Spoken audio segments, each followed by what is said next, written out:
चलिए अगली खबर का रुख कर लेते हैं और देखिए इन 58 सीटों पर जो वोटिंग हो रही है उससे जुड़े हुए कुछ तथ्यों पर बात कर लेते हैं। हमारे साथ हमारे स्टूडियो में खास मेहमान भी हैं। हमारे साथ मनीषा प्रियम हैं, राजनीतिक विश्लेषक हैं। हमारे साथ वरिष्ठ पत्रकार प्रदीप सिंह हैं और हमारे साथ अभय दुबे जी भी बने हुए हैं। सीधे सबसे पहले प्रदीप सिंह जी का रुख कर लेते हैं। प्रदीप सिंह जी, जो वोटिंग की रफ्तार है वो काफ़ी धीमी है, इससे राजनीतिक दलों की चिंता बढ़ती है।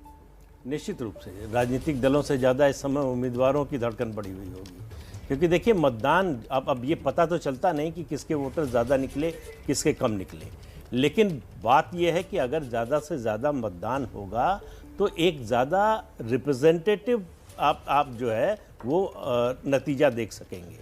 इस तरह के कम मतदान में होता यह है कि मार्जिन इतना घट जाता है कि अगर बाइपोलर ना हो के थ्री वे कंटेस्ट हो गया, त्रिकोणीय हो गया संघर्ष, तो बहुत छोटे मार्जिन से 500, 200, 1000 वोट से कोई जीत सकता है। तो मुझे लगता है कि ज़्यादा से ज़्यादा मतदान जिसको भी वोट देना चाहे, जो भी आपकी पसंद हो, कोई ना पसंद हो तो नोटा को ही का ही बटन जाकर दबाएं, लेकिन मतदान करने ज़रूर जाएं, क्योंकि इसी से जो है ज़्यादा पार्टिसिपेटिव होती है डेमोक्रेसी। जी, तो मनीषा प्रियम का रुख कर लेते हैं। मनीषा प्रियम, आप तो राजनीतिक विश्लेषक हैं, आपने पूरे यूपी को बहुत ही गहराई से पढ़ा समझा और हमारे दर्शकों को भी बताया है। वोटिंग की रफ्तार कम होगी, वोट कम गिरेगा, इसका सीधा असर किस पे पड़ेगा? नहीं, अभी ये नहीं बता सकते कि किस कैंडिडेट पे पड़ेगा, लेकिन जो बात निश्चित है वो ये है कि उत्तर प्रदेश एक बहुत बड़ा भूखंड है। अलग अलग खंडों में यहाँ चुनाव होते हैं और अलग अलग खंडों में आपने अपने ब्यूरो में भी दिखलाया है, जो आपके ट्रैकर्स चलते रहे हैं, जो सर्वेज आप दिखाते रहे हैं। तो इसमें हर खंड को एक निर्णायक दिशा यदि देनी है मत को और जनादेश दिखलाना है, तो ज़्यादा संख्या में आके आप क्लियर इंडिकेशन देंगे, तब जाके ये बात जो है वो बनेगी। और ख़ास करके आप देख रहे हैं कि बहुत सारे दल जो हैं वो प्रतिस्पर्धा में हैं।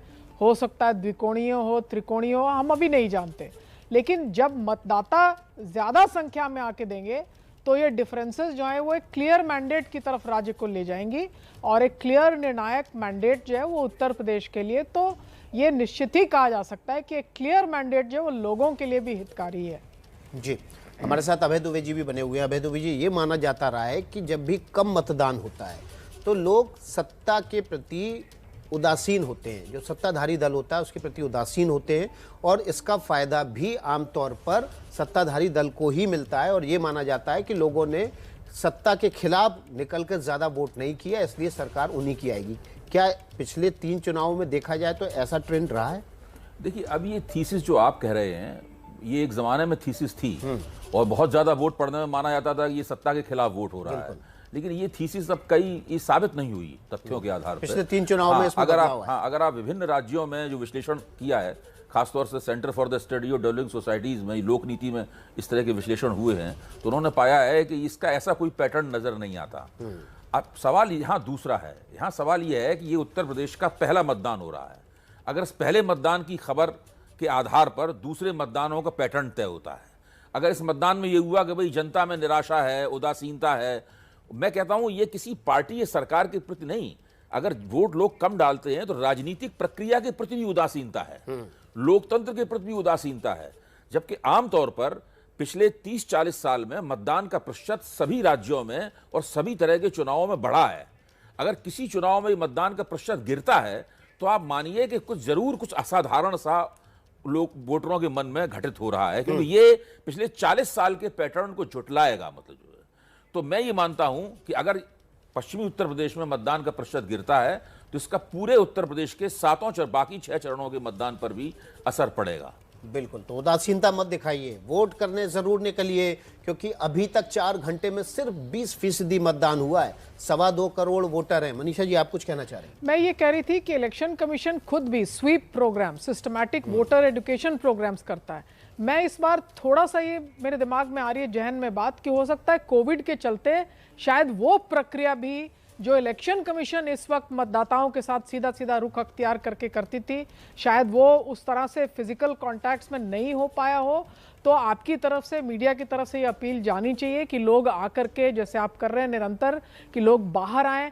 हर तरह के इंतजामात जो है वो इलेक्शन कमीशन करती है, महिलाओं के लिए करती है, जो दिव्यांग हैं उनके लिए करती है, जो वयोवृद्ध हैं उनके लिए करती है, और बूथ पर खुद भी लोग बड़े सजग और सतर्क रहते हैं।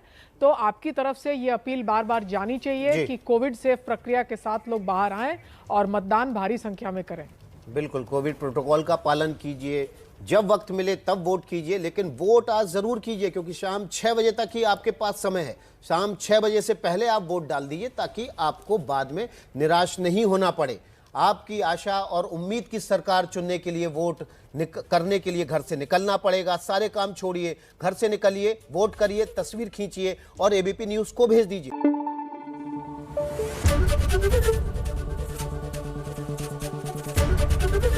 एबीपी न्यूज आपको रखे आगे।